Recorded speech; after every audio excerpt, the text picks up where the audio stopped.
Hello friends, yes के education में आप सबका स्वागत है। लास्ट क्लास में हम लोगों ने देखा था न्यूटन्स लॉ ऑफ मोशन, उसके तीनों law, first law, second law, third law देखे थे हम लोगों ने, और जनरल इंट्रोडक्शन भी देखे थे, और उसके बाद प्रोजेक्टाइल मोशन वगैरह भी हम लोगों ने देखा है, और एंगुलर वेलोसिटी, लीनियर वेलोसिटी, ये सब हम लोगों ने लास्ट क्लास में डिस्कस किया था। तो आज हम लोग देखेंगे नेचर ऑफ फोर्सेस। तो नेचर ऑफ फोर्सेस हम लोग है फिजिक्स में, nature of forces, nature of forces. तब ये नेचर ऑफ फोर्सेस क्या है? अब नेचर ऑफ फोर्सेस को हम बोल सकते हैं टाइप्स ऑफ फोर्सेस, या हम लिख सकते हैं टाइप्स ऑफ फोर्सेस। अब फोर्सेस के क्या क्या टाइप्स रहते हैं? तो फोर्सेस के जो टाइप्स रहते हैं ये कुछ इस पे और डिवाइड होता है। एक होता है फंडामेंटल फोर्सेस इन नेचर। क्या होता है? Fundamental forces in nature. फिर होता है फंडामेंटल फोर्सेस इन नेचर के बाद contact and non contact forces, और फिर रियल एंड सूडो फोर्सेस। ये तीनों फोर्सेस क्या है? तो टाइप ऑफ फोर्सेस में सब में पहले फंडामेंटल फोर्सेस, नेचर में क्या रहता है? Fundamental forces, fundamental forces in nature, fundamental forces in nature ये होता है। अब फंडामेंटल फोर्सेस इन नेचर, अब इसमें all the forces in nature are classified into following four interaction that are termed as fundamental forces। तो fundamental forces, एक force आप सब लोगों को पता है, वो है gravitational force, gravitational force, gravitational force. तो ग्रेविटेशनल फोर्स क्या होता है? जहां पे अट्रैक्शन होता है किसके साथ? अर्थ के साथ। ग्रेविटेशनल फोर्स के वजह से हम लोग यहाँ पे हम लोग खुद एक्टिविटी कर रहे हैं, चल पा रहे हैं। अगर मान लो ग्रेविटेशनल फोर्स नहीं रहता तो हम लोग भी पंछियों की तरह ही मतलब उड़ते, चढ़ नहीं पाते, खुद को संभाल नहीं पाते।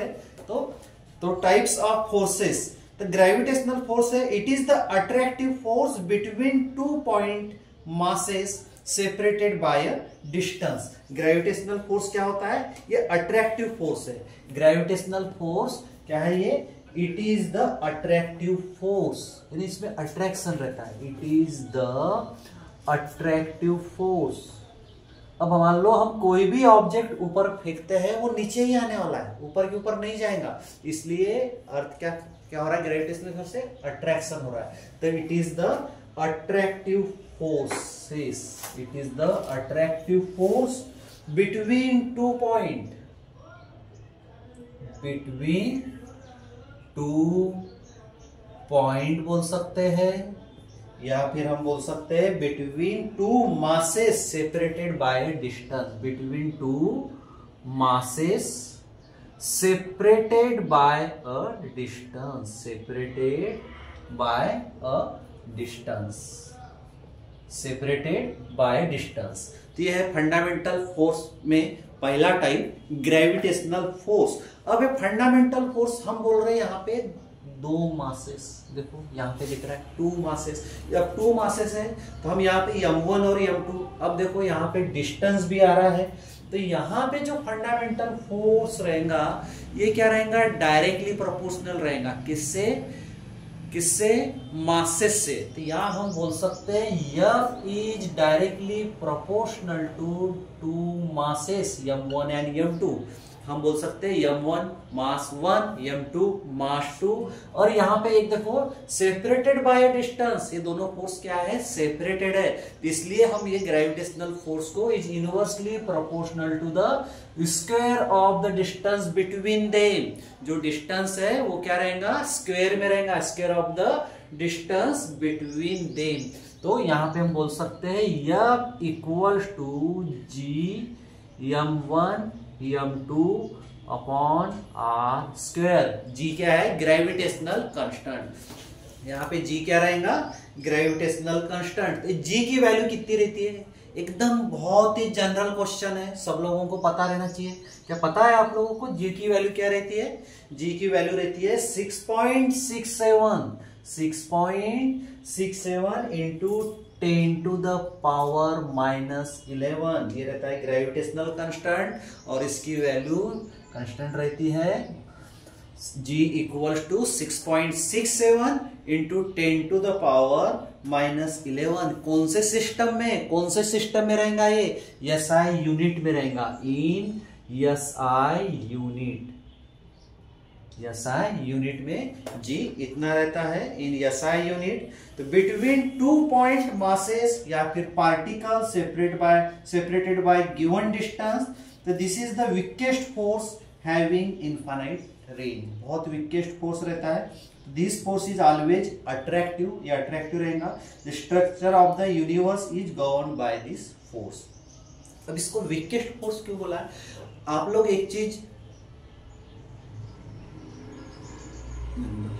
एक चीज याद रखना, जब भी हम लोगों का जो अट्रैक्शन रहता है एक दो चीज में रहता है। अब यहां पे हम लोगों ने कहा है अट्रैक्टिव, ठीक है। अब ये अट्रैक्शन कैसे होता है? जब प्लस रहेगा और माइनस रहेगा तब अट्रैक्शन रहेगा। अब एक सिंपल सी बात है, प्लस को हम बोल देते हैं स्ट्रॉन्ग और इसको बोल देते हैं वीक। तो जो हम लोगों का ज्यादा जो अट्रैक्शन रहता है किसके तरफ रहता है? वीक के तरफ रहता है, मतलब अपने जो अपोजिट है।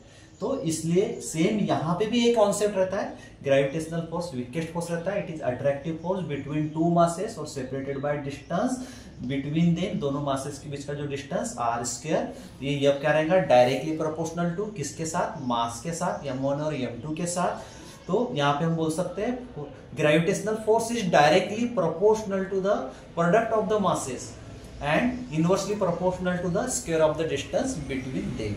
तो ये हो गया ग्रेविटेशनल फोर्स। फंडामेंटल फोर्स में फर्स्ट टाइप है ग्रेविटेशनल फोर्स। अब ग्रेविटेशनल के फोर्स के बाद और एक फिर नेचर है, फिर यहाँ पे इसमें बहुत चीजें हैं। अब देखो यहाँ पे हम वेट की बात करते हैं एकदम कॉमन एक्सपीरियंस में। तो force for us is gravitational force exerted by earth. ये पता है ग्रेविटेशनल फोर्स किसकी वजह से एक्सर्ट हो रहा है? अर्थ की वजह से हो रहा है। तो विच वी कॉल अस और वेट। अब हम लोग मान लो ऊपर उड़ रहे हैं, जंप ले रहे हैं, बट नीचे ही आ रहे हैं। कोशिश कर रहे हैं कि ऊपर उड़ते रहेंगे, बट नहीं होंगे, हम नीचे ही आएंगे। तो क्या होगा यहाँ पे? फिर यह किसकी वजह से हो रहा है? उसको हम बोल रहे हैं वेट। अब उसको वेट क्यों बोल रहे हैं? देखो तो वेट कैसे क्या रहता है? ये रहता है वेट, ये रहता है वेट। बट वेट ऐसे ही कंप्लीट नहीं हो जाता। वेट को हम बोलते हैं जी यम अपॉन आर स्क्वायर। तब यहां देखो ये जो है स्मॉल यम, इसको हम यम बोल देंगे। स्मॉल यम को हम क्या बोल देंगे? यम। और यहां पे ये पोर्शन जो है जीएम बाय आर स्क्वायर, इसको सेपरेट लिख देंगे। GM by R square, GM by R square, इसको हम लोगों ने सेपरेट लिख दिया। अब जीएम बाय आर स्क्वायर को हम क्या बोल सकते हैं? जीएम बाय आर स्क्वायर को हम रिप्रेजेंट कर सकते हैं स्मॉल जी से। कैसे रिप्रेजेंट कर सकते हैं? स्मॉल जी से। और स्मॉल जी क्या है? इसको बोलते हैं acceleration due to gravity. G क्या है ये? Acceleration due to gravity. और ये कितनी रहती है? हम लोगों को पता है एक्सेलरेशन ड्यू टू ग्रेविटी कितनी रहती है? 9.8। कितनी रहती है? ये भी कांस्टेंट रहती है, ये रहती है 9.81 metre per second square acceleration due to gravity. तो ये रहता है वेट का formula, mass into acceleration due to gravity. तो जीएम बाय आर स्क्वायर।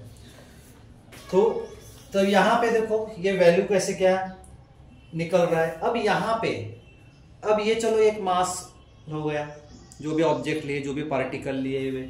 अब यहाँ पे तुम लोगों को क्वेश्चन आ रहा होगा, ये जी क्या है, ये एम क्या है, ये आर क्या है। जी क्या है? Gravitational constant. जी क्या है? Gravitational constant. तो इसकी वैल्यू रहेंगी 6.67। और ये यम क्या है? यम है मास ऑफ द अर्थ। ये यम क्या है? जो कैपिटल यम लिखे हमने, ये क्या है? Mass of the earth. ये है मास ऑफ द अर्थ, और ये जो आर है ये क्या रहेगा, फिर अर्थ कैसे रहता है, गोल, रेडियस ऑफ द अर्थ, तो ये क्या रहेगा, रेडियस ऑफ द अर्थ। अब यहाँ आप लोगों को क्वेश्चन होगा ये 9.81 कैसे आया, हमारे पास तो खाली इसकी ही वैल्यू है। अरे तो भाई मास ऑफ अर्थ, अर्थ का भी तो कोई मास रहेगा, तो मास ऑफ अर्थ तो कितना रहेगा, अर्थ का मास ये रहता है, ये अपने को पता रहना चाहिए जनरल नॉलेज के लिए, ये है 6 into 10 to the power 24, 6 into 10 to the power 24। और रेडियस ऑफ द अर्थ कितना रहता है, रेडियस ऑफ द अर्थ रहता है 6.4 into 10 to the power 6, 6.4 into 10 to the power 6। अब देखो हमारे पास सभी वैल्यू है, g है, m है, r है, इसमें पुट कर देंगे तो हमको क्या मिल जाएगा, 9.81 मीटर पर सेकंड स्क्वायर। इसको बोलते हैं acceleration due to gravity, acceleration due to gravity. ये है टाइप्स ऑफ फोर्स में ग्रेविटेशनल फोर्स के बारे में। अब इसके बाद जो दूसरा नेचर है, तो यहाँ पे हम डिस्कस कर रहे हैं टाइप्स ऑफ फोर्स। तो पहला हमने बोले फंडामेंटल फोर्सेस इन नेचर, तो अब यहाँ पे हम लोग बोलेंगे दूसरा नेचर क्या रहेगा, दूसरा नेचर क्या रहेगा, electromagnetic force, electromagnetic force.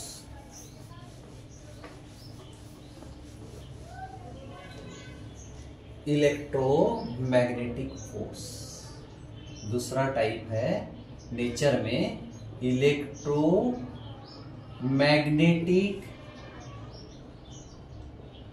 Force, ठीक है। इलेक्ट्रोमैग्नेटिक फोर्स किस में देख रहे हैं हम, फंडामेंटल फोर्सेस इन नेचर, किस में देख रहे हैं, fundamental forces, fundamental forces in nature, इसमें हम लोग देख रहे हैं फंडामेंटल फोर्सेस इन नेचर।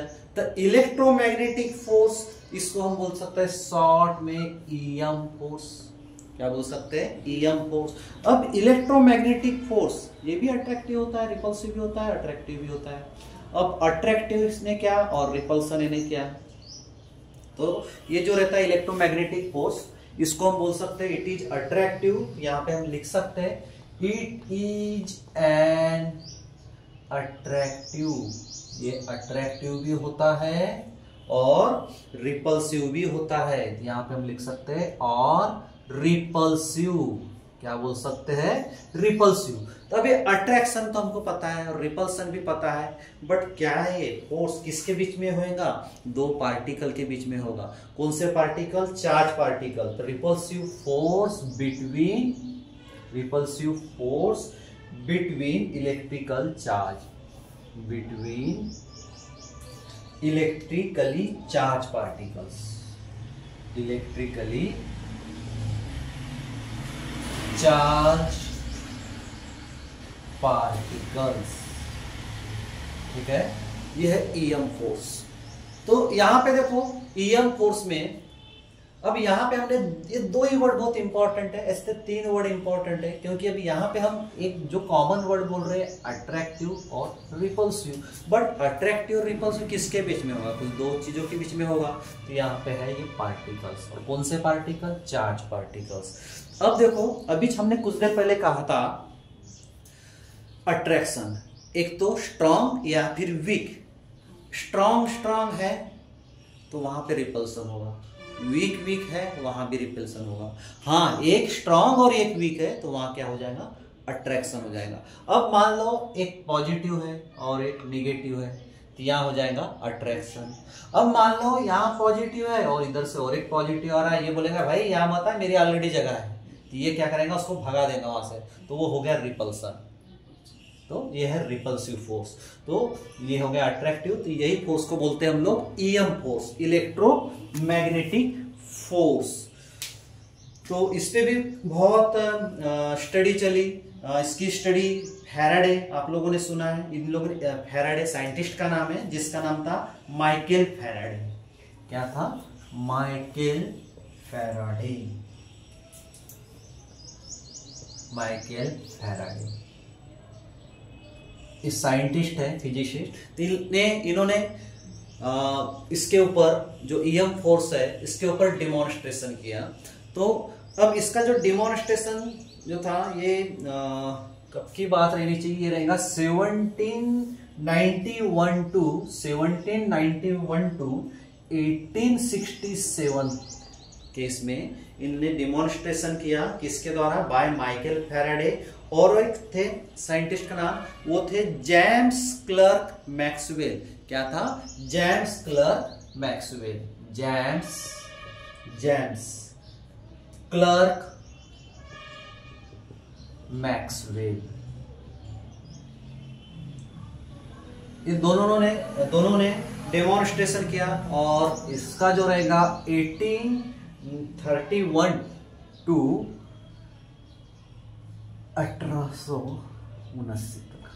तो इन लोगों का डेमोन्स्ट्रेशन चला। इसके बीच में जो भी है ये हमने लिखी इक्वेशन, ये दोनों इक्वेशन के बीच में माइकल फैराडे और जेम्स क्लर्क मैक्सवेल का। तो इनका डेमोन्स्ट्रेशन था electric and magnetic forces were unified through the theory of electromagnetism. किसकी वजह से होता है? इलेक्ट्रोमैग्नेटिज्म। आप लोगों को मैग्नेट पता है, अगर मान लो हमने मैग्नेट रखा और एक आयन को रखा तो वहां पे बराबर अट्रैक्शन होता है, उसको दूर भी करते तो रिपल्स भी होगा। तो उस प्रकार उन लोगों की स्टडी चली। तो these forces are stronger than gravitational force. तो ये जो ईएम फोर्स है ये स्ट्रॉन्गर रहता है। किससे? ग्रेविटेशनल फोर्स से। ईएम फोर्स किससे स्ट्रॉन्गर रहता है? Electromagnetic force is stronger than, क्या है? स्ट्रॉन्गर किससे? ग्रेविटेशनल फोर्स से। तो EM force stronger than gravitational force. तो our life is practically governed by these forces. Majority of forces experience in daily life, जैसे फ्रिक्शन में, नॉर्मल रिएक्शन में, tension in string. तुम लोग स्ट्रिंग देखे, तुम लोगों ने स्ट्रिंग को हम ऐसे, ये अगर मान लो उसको पुश करेंगे तो अपने ओरिजिनल पोजीशन में आएंगे, खींचेंगे भी स्प्रिंग को तो वो अपने ओरिजिनल पोजीशन में वापस आ जाएंगे। जैसे ये सब ईएम फोर्स में आता है, ईएम के नेचर में आता है। तो ये जो अभी हमने जो स्प्रिंग की बात किया, मान लो एक स्प्रिंग है, ये स्प्रिंग है, और ये स्प्रिंग को हम अभी यहाँ पे कर रहे हैं पुल, ऐसे खींच रहे हैं, और अब ये स्प्रिंग को हम खींच रहे हैं मतलब कुछ देर के लिए क्या होगा? इसकी लेंथ क्या होगी? बढ़ जाएंगी, इंक्रीज हो जाएंगी। इसको, और मान लो इसको कंप्रेस भी कर रहे हैं, इसको क्या कर रहे हैं? कंप्रेस कर रहे हैं, तो क्या हो जाएंगी? लेंथ डिक्रीज हो जाएंगी। ये क्या चीज है? ये है इलॉन्गेशन। क्या बोलते हैं इसको? इलॉन्गेशन या फिर डिफॉर्मेशन। क्या बोलेंगे? डिफॉर्मेशन। तो डिफॉर्मेशन क्या होता है? डिफॉर्मेशन होता है change in length upon original length. मान लो ओरिजिनल लेंथ कुछ और थी, बट वहां पे तुमने फोर्स अप्लाई किया, एक तो पुल फोर्स या फिर पुश फोर्स, बोले तो टेंसाइल फोर्स या फिर कॉम्प्रेसिव फोर्स। उससे क्या हो गया? लेंथ चेंज हो गई, इसलिए चेंज इन लेंथ। तो यही रेशियो को क्या बोलते हैं हम लोग? डिफॉर्मेशन। क्या बोलते हैं? डिफॉर्मेशन। और इसी को हम स्ट्रेन भी बोल सकते हैं। तो ये है ईएम फोर्स के नेचर के बारे में हमने डिस्कस किया।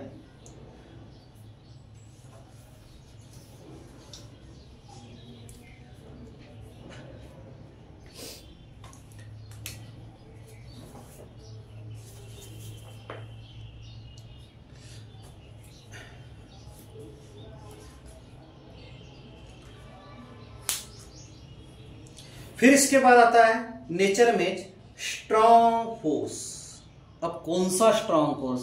तुम बोलोगे अभी था आपने स्ट्रॉन्ग और वीक की बात किया था, बट यहाँ पे न्यूक्लियर फोर्स। न्यूक्लियर फोर्स भी दो टाइप में रहते हैं, भले नेचर है बट वो भी दो इसमें रहते हैं कि स्ट्रॉन्ग न्यूक्लियर फोर्स और वीक न्यूक्लियर फोर्स। अब स्ट्रॉन्ग न्यूक्लियर फोर्स और वीक न्यूक्लियर फोर्स क्या होता है वो भी हम देखते हैं। स्ट्रॉन्ग फोर्स, फंडामेंटल फोर्स में तीसरा टाइप था, क्या था? Strong nuclear force. Strong nuclear force, ठीक है? Strong nuclear force. अब strong nuclear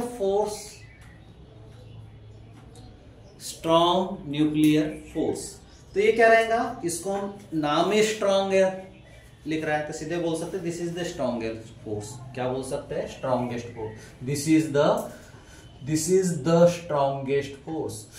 this is the strongest force. This is the strongest force. अब स्ट्रॉन्गेस्ट फोर्स है, इसका मतलब क्या है? बाइंड है। यहाँ पे क्या है? बाइंड है। क्या बाइंड है? न्यूक्लियॉन्स बाइंड है। किसके अंदर बाइंड है? हम कौन सी फोर्स की बात कर रहे हैं? न्यूक्लियर फोर्स की बात कर रहे हैं। तो किसके अंदर? न्यूक्लियस के अंदर, इन अ न्यूक्लियस। तो nucleons together inside a nucleus, वो क्या रहेंगे? बाइंड रहेंगे। थोड़ा केमिस्ट्री का पार्ट हो जाता है। तो स्ट्रॉन्ग प्रोटॉन, न्यूट्रॉन, इलेक्ट्रॉन, तो ये बाइंड रहेंगे। तो this is the strongest force that binds the nucleons. क्या रहेंगे यार? दैट बाइंड्स किसमें? न्यूक्लियॉन्स। किस क्या रहेंगे? न्यूक्लियॉन्स बाइंड रहेंगे। न्यूक्लियॉन्स क्या रहेंगे? बाइंड्स रहेंगे। ठीक है, न्यूक्लियॉन्स बाइंड रहेंगे किसमें? In nucleus, in a nucleus. तो this is the strongest force that binds the nucleons, bind the nucleons in a nucleus. तो यह है स्ट्रॉन्ग न्यूक्लियर फोर्स। तो यहां पे भी strongest, it is a short range. इसकी जो रेंज रहती है कितनी? 10 to the power short range. तो इज लेस देन बोलेंगे किससे? फोर्स की रेंज कितनी रहेंगी? ये रहती है 10 to the power -14 metre. Very strong attractive force and charge is independent. फिर आता है weak nuclear force. Fourth type है नेचर में weak nuclear force. Weak nuclear force. तब वीक न्यूक्लियर फोर्स क्या है? वीक न्यूक्लियर फोर्स, अब यहां पे चलो वीक है तो हम बोल देंगे वीकेस्ट, बट ये जनरल वर्ड हो गया। ठीक है, स्ट्रॉन्गेस्ट, वीकेस्ट, बट यहाँ पे चलो ओके, हमने यहाँ पे बोल दिया बाइंड्स क्या? न्यूक्लियॉन्स। किसमें? न्यूक्लियस में। और उसकी शॉर्ट रेंज रहती है 10 to the power -14 metre. So weak nuclear force, यहाँ पे भी इंटरएक्शन होगा बिटवीन सब एटॉमिक पार्टिकल। सब एटॉमिक पार्टिकल रहेंगे, उसमें क्या होगा? इंटरएक्शन होगा। तो दिस इज द इंटरएक्शन। ये क्या रहेगा? This is the interaction. This is the interaction between subatomic particle. Between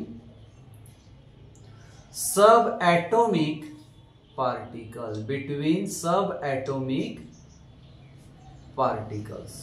ठीक है, this is the interaction between subatomic particles that is responsible for the radioactive decay of atom. Radioactive जो रहता है उसका रहता है।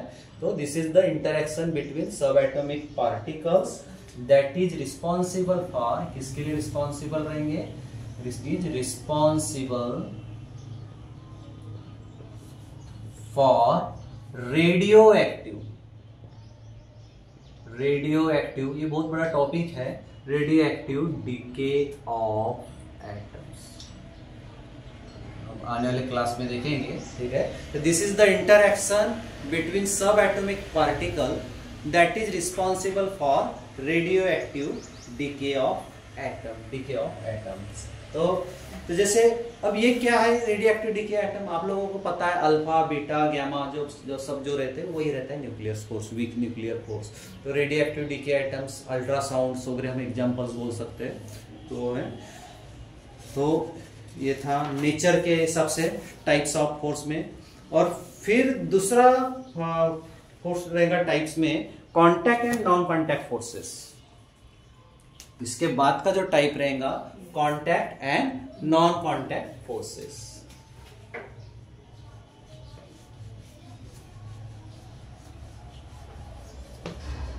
Contact and non contact forces.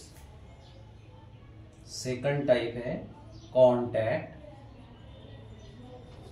And non contact forces. हम इसको शॉर्ट में देखते हैं सबको। ठीक है, contact and non contact forces. तो कॉन्टैक्ट फोर्सेस हम लोगों को पता है जो कॉन्टेक्ट, एक सिंपल वर्ड से समझ में आ रहा है, कॉन्टेक्ट और नॉन कॉन्टेक्ट। तो जैसे सम फोर्सेस, अब जैसे बोल सकते हैं gravitational force, electrostatic force, magnetostatic force. ये क्या होता है? Physical contact is not an essential condition. तो these force exist even in object are distant और फिजिकली सेपरेटेड। तो जहां पे थोड़ा कांटेक्ट वाला जो हो रहा है और जो कांटेक्ट नहीं रह रहा है, इस टाइप के जो फोर्सेस रहते हैं उसको बोलते हैं contact and non contact forces. तो जैसे हम बोल सकते हैं, एक सेंटेंस है, forces resulting only due to contact. जो फोर्सेस ओनली कांटेक्ट की वजह से होगा। मान लो अब यहाँ पे मैं बहुत फोर्स लगा रहा हूँ, यहाँ पे कांटेक्ट लग रहा है, ये सबको दिखाई दे रहा है। कौन सा फोर्स है? रिजल्ट किसकी वजह से मिल रहा है? कांटेक्ट होने की वजह से मिल रहा है। अब ऐसे कुछ फोर्स रहते हैं जहाँ पे कांटेक्ट ही नहीं हो रहा है, जैसे भी हमने वीक न्यूक्लियर फोर्स की बात किए थे, अल्ट्रासाउंड, सीधे लाइट, एक लाइट से फोकस करो ये हो जाएगा, कोई इलेक्ट्रिक करंट से ये करो तो तुम्हारा वो हो गया नॉन कांटेक्ट फोर्स। तो इस टाइप में तो forces resulting only due to contact are called contact force. जो फोर्स कांटेक्ट की वजह से होता है उसको बोलते हैं कांटेक्ट फोर्स। तो अब इसमें बहुत से फोर्स है, जैसे ईएम नेचर, डिफॉर्मेशन हो रहा है, जैसे कॉम्प्रेशन हो रहा है, टेंसाइल हो रहा है, पुल पुश, यहाँ सब क्या हो रहा है? Force of friction. Force of friction की वजह से जो हो रहा है, कोई मान लो एक रोलर है ऐसा तो गोल गोल गोल गोल घूम रहा है और किसी से ऐसा मान लो बैकवर्ड और फॉरवर्ड भी ऐसी मूवमेंट हो रही है, तो वो क्या हो गया? Contact force. तो सेम फिर नॉन कांटेक्ट, जो रेज वगैरह की वजह से होता है वो हो जाता है नॉन कांटेक्ट। कुछ जहां पे कांटेक्ट नहीं होता, कुछ भी टच नहीं होता, वो हो जाता है नॉन कांटेक्ट फोर्सेस। फिर इसके बाद है रियल एंड सूडो फोर्स। बहुत इंपॉर्टेंट चीज है ये, real and pseudo force. Real and pseudo force, real and pseudo forces, ठीक है, रियल एंड सूडो फोर्सेस। तो अब रियल एंड सूडो फोर्सेस क्या होता है? जैसे तुम लोगों को सेंट्रीपिटल फोर्स और सेंट्रीफ्यूगल फोर्स पता है, तो वही होता है रियल एंड सूडो फोर्स। तो देखो उसमें रियल क्या है और सूडो क्या है। चलो रियल तो हमको वर्ड ही समझ में आ रहा है, तो सूडो फोर्स क्या होगा? सूडो बोले तो फॉल्स, एक नॉर्मल वर्ड में हम बोल सकते हैं फॉल्स, बट सूडो उसका मीनिंग जानेंगे। तो रियल फोर्स में और सूडो फोर्स में क्या ही रहता है? Consider ourself inside a lift. मान लो हम लोग लिफ्ट के अंदर है, मान लो हम लोग कहाँ है? लिफ्ट के अंदर, या फिर एलिवेटर, लिफ्ट को एलिवेटर भी बोलते हैं, ठीक है। तो when the lift just start moving up, lift चालू हो गया अप जाने के लिए, ऊपर जाने के लिए, ठीक है। तो यहाँ पे जो एक्सेलरेटेड है वो क्या रहेगा? अपवर्ड रहेगा। जो हम एक्सेलरेशन की जो बात करते हैं वो किधर रहेगा? अपवर्ड रहेगा। तो वहां पे हम कुछ फील करते हैं, क्या फील करते हैं? We feel a bit heavier, हम फील करते हैं heavier. We feel bit heavier as if someone is pushing us down. हम ऐसे फील करते हैं कि हमको कोई भले ऊपर जा रहे हैं बट हमको नीचे में कोई पुश कर रहा है। तो ये एलिवेटर में होता है ऐसा। तो दिस इज नॉट इमेजिनरी, ये इमेजिन नहीं है, जस्ट फील है। इमेजिनेशन और फील में फर्क है। एक सिंपल से बहुत से एग्जांपल है। अभी मान लो तुम ट्रेन से ट्रैवलिंग कर रहे हो और बाजू में एक ट्रेन है, मान लो दो ट्रेन है, ये एक ट्रेन है, इस ट्रेन पे तुम लोग बैठे हो और ये स्टॉप है और बाजू से और एक ट्रेन जा रही है एकदम फास्ट में, बट तुम लोगों को ऐसा महसूस होगा कि हम भी जा रहे हैं, हमारी भी ट्रेन चल रही है। तो यही सब फील हो रहा है, इमेजिनेशन नहीं है, ये क्या हो रहा है? फील हो रहा है। तो यही सब रहता है। तो दिस इज नॉट इमेजिनरी और not just feeling if we are standing on weighing scale inside this lift, ठीक है। तो यही सब रीजन रहता है। तो क्यों होता है ये क्यों होता है? क्योंकि जो एक्सेलरेशन है वो क्या है? अपवर्ड है। लिफ्ट तो ऊपर जा रही है, एक्सेलरेटेड भी जो हो रहा है वो अपवर्ड हो रहा है। तो during travelling with uniform upward velocity, जो वेलोसिटी है वो ऊपर की तरफ है। तो अब इस टाइप के रिकॉर्ड नहीं हो सकते। तो जब एकदम से मान लो स्टॉप हो जाता है लिफ्ट, तो वहां पे भी कुछ अलग फील हो, समझ में आता है। लगता है। तो सेम वही, तो स्टॉपिंग सम अपर फ्लोर, तो लिफ्ट अंडरगोज डाउनवर्ड, तो acceleration for decreasing upward velocity, तो वहां पे एक्सेलरेशन क्या होगा, डिक्रीजिंग हो जाएगा अपवर्ड वेलोसिटी में। तो in this case weighing scale records loss in weights and we also feel lighter. फिर हम क्या फील करते हैं, ऐसा लाइटर फील करते हैं, नीचे से ऊपर, सॉरी ऊपर से नीचे आ रहे जब, तो ये चीज है। तो इसमें मिजरेबल, तो नॉट इमेजिनरी, मिजर हो रहा है ना वेट, तो फिर not accountable Newton second law के हिसाब से, ये अकाउंटेबल भी नहीं होगा। और फिर not among any of the 4 fundamental forces, ठीक है। अभी जो 4 फंडामेंटल फोर्सेस देखे थे कौन कौन सा था, ग्रेविटेशनल फोर्स था, इलेक्ट्रोमैग्नेटिक फोर्स था, और स्ट्रॉन्ग न्यूक्लियर फोर्स और वीक न्यूक्लियर फोर्स। तो इसका कुछ ये नहीं है, ये अलग चीज है, रियल एंड सूडो फोर्स। तो ये हो गया तो रियल, तो they are also exactly equal mass into acceleration या फिर फ्रेम ऑफ रेफरेंस, उसके हिसाब से इक्वल रहता है। लाइक फोर्स जो बोलते हैं, लाइक एंड अनलाइक, लाइक बोले तो पॉजिटिव, अनलाइक बोले तो नेगेटिव, ठीक है। तो ये हो गया। तो डिस्क्राइब रियल फोर्सेस, तो यही सब फोर्सेस को क्या बोलते हैं, रियल फोर्स, ठीक है। अब सूडो फोर्स क्या रहेगा, अब यहां पे देखो जिस चीज को हम रियल बोले ही नहीं सकते उसको हम बोलेंगे सूडो। तो pseudo in this case does not mean imaginary, pseudo बोले तो इमेजिनरी नहीं होगा, बट ये क्या होगा, मिजरेबल विथ इंस्ट्रूमेंट, जिसको हम बोल ही नहीं सकते, नहीं ये उतना ही है। जैसे मेरे को किसी ने कहा नहीं इसको देख के हम लग रहा है कि ये 50 है, 50 ही है, नहीं, वेट मशीन में देखना होगा, है ना। तो सूडो फोर्स को क्या करना होता है, मेजर करना होता है, मेजरेबल रहता है। तो in this case does not mean imaginary because these are measurable with instrument. तो क्यों, because means not real, real नहीं है, नॉन रियल, इसको सूडो फोर्स कुछ हम लोग बोल सकते हैं नॉन रियल फोर्स, इसी को बोल सकते हैं नॉन रियल फोर्स। तो अब नॉन रियल फोर्स में न्यूटन्स लॉ ऑफ मोशन के हिसाब से इसमें बोलेंगे हम नॉन इनर्शियल फ्रेम। तो negative sign refer to their direction, तो यहाँ पे जो ये रहेगा, जैसे फोर्स रहता है, क्या रहता है, मास इनटू एक्सेलरेशन, फोर्स क्या रहता है, मास इनटू एक्सेलरेशन।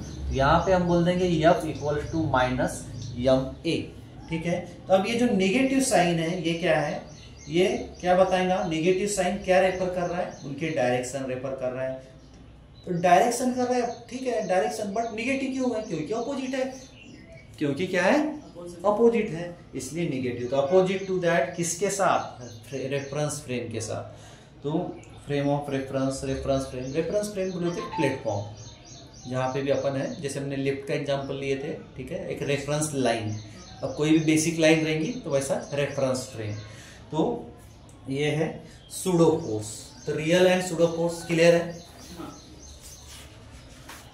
तो रियल एंड सूडो फोर्स। फिर इसके बाद नेक्स्ट टाइप आता है conservative and non conservative forces. Next type आता है conservative and non conservative forces. Conservative and non conservative forces, non conservative forces, ठीक है। तो अब कंजर्वेटिव और नॉन कंजर्वेटिव, ठीक है। तो पता है तुमको कंजर्वेशन ऑफ एनर्जी है ना, कंजर्वेशन ऑफ फोर्सेस। तो कंसीडर जो ऑब्जेक्ट, मान लो एक ऑब्जेक्ट है, उसको हमने ग्राउंड पे सुला दिया, तो consider an object lying on the ground is lifted and kept on table, ठीक है। तो neglecting air resistance, amount of work done is work done against gravitational force. अब यहां पे जो रहेगा एक्चुअल पाथ हम सिलेक्ट कर सकते हैं। तो अब देखो सेम ऑब्जेक्ट है, तो same object back on the ground from the table. मान लो एक ऑब्जेक्ट है, उसको ग्राउंड से उठा के मैंने टेबल पर रख दिया, ठीक है। तो यहां पे क्या हुआ, work is done by the gravitational force. Work किसकी वजह से हुआ, ग्रेविटेशनल फोर्स की वजह से हुआ। In either case amount of work done is same और independent of the actual path. तो ये है। तो यहाँ पे जो वर्क रहेगा वो कैसा रहेगा, वर्क हम लोगों ने लास्ट क्लास में बोले थे, वर्क को क्या बोले थे, force into displacement, force into displacement बोले थे। ठीक है, तो अब मान लो फोर्स इनटू डिस्प्लेसमेंट है, अब मान लो अब वर्क कर रहे हैं हम लोग, सिंपल सी बात है ना, ये एक ऑब्जेक्ट को ग्राउंड से उठा के टेबल पे रख रहे हैं, तो यहाँ पे क्या हो रही है, पोजीशन चेंज हो रही है, साथ में क्या लग रहा है, फोर्स लग रहा है। तो यहाँ पे हम ये फार्मूले को बोल सकते हैं वर्क चेंज हुआ। क्यों वर्क चेंज हुआ, एक ऑब्जेक्ट था उसको ग्राउंड से उठाया टेबल पे रख दिया तो फोर्स भी लगा और क्या लगा, डिस्प्लेसमेंट भी लगा। तो डिस्प्लेसमेंट को dx भी बोल सकते हैं और s भी बोल सकते हैं।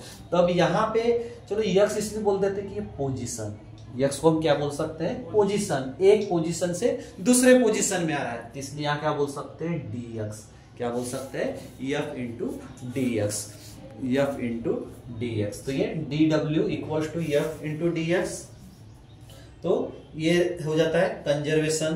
तो ये अब देखो निगेटिव भी हो सकता है, माइनस भी हो सकता है, अपोजिट डायरेक्शन भी रह सकती है, तो इसको हम और क्या बोल सकते हैं, इसको बोल सकते हैं माइनस एफ डी एक्स। अगर अपोजिट डायरेक्शन है तो वहां पे हम माइनस बता देंगे और सेम डायरेक्शन है तो पॉजिटिव बता देंगे। तो अब यहाँ पे हम बात कर रहे हैं कंजर्वेटिव फोर्स। तो कंजर्वेटिव फोर्स क्या है, अब देखो इस पर से समझ में आ रहा है, वर्क डन बाय और against force is independent of the actual path.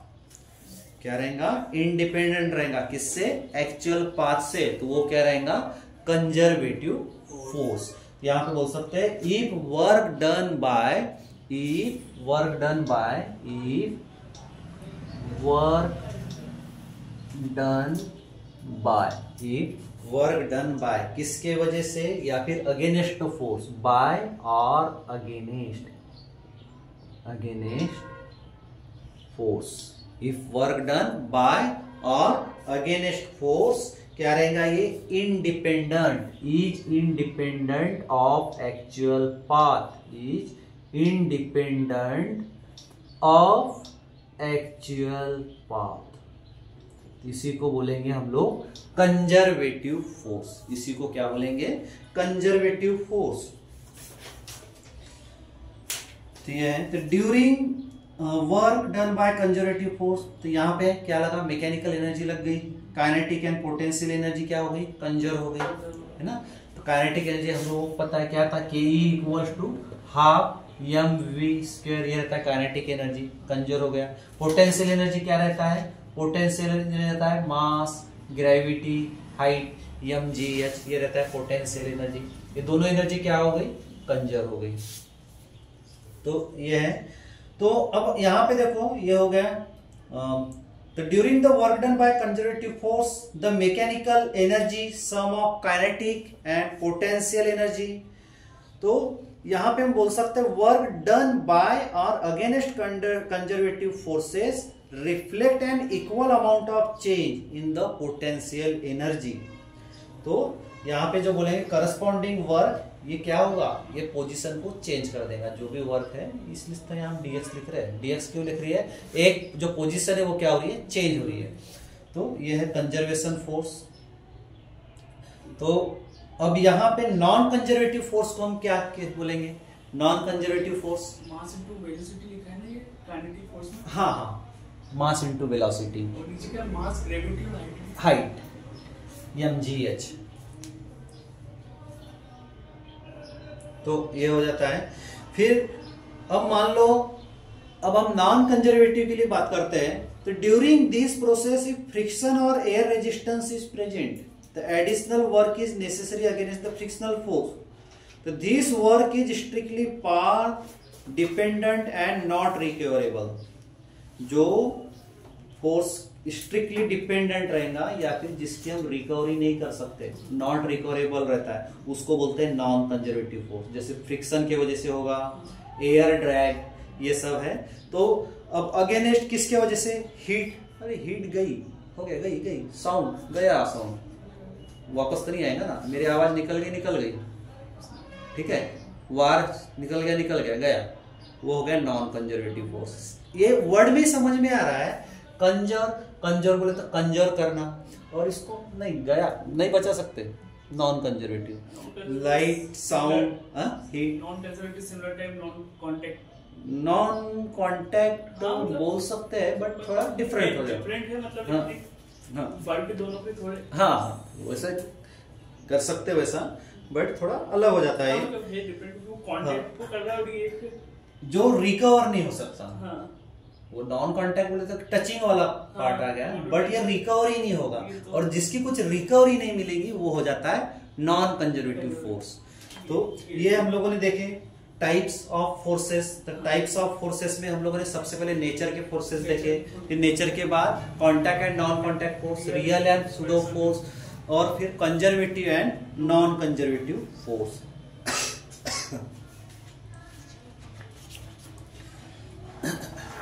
फिर उस पे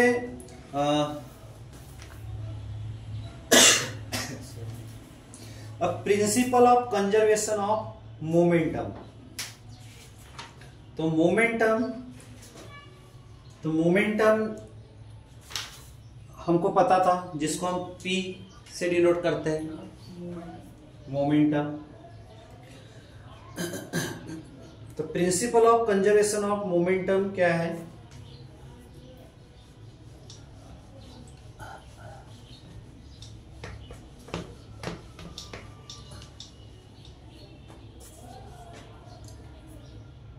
प्रिंसिपल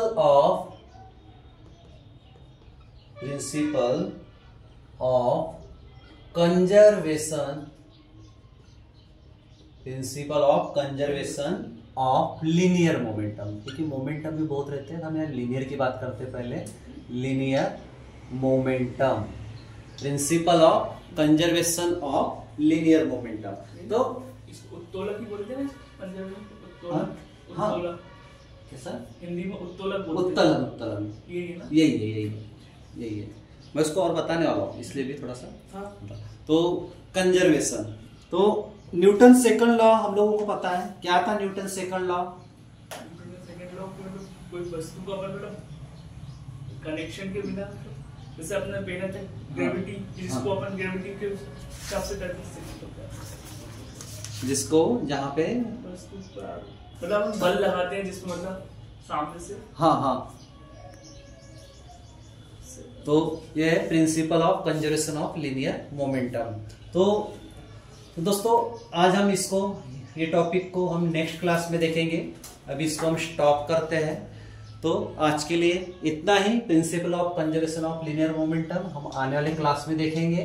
तो प्लीज जो भी कुछ सजेशन है प्लीज शेयर करो, और आप लोगों की तरफ से बस एक लाइक चाहिए, कुछ शेयर चाहिए, और सब्सक्राइब भी कीजिए। तो please like, share and subscribe.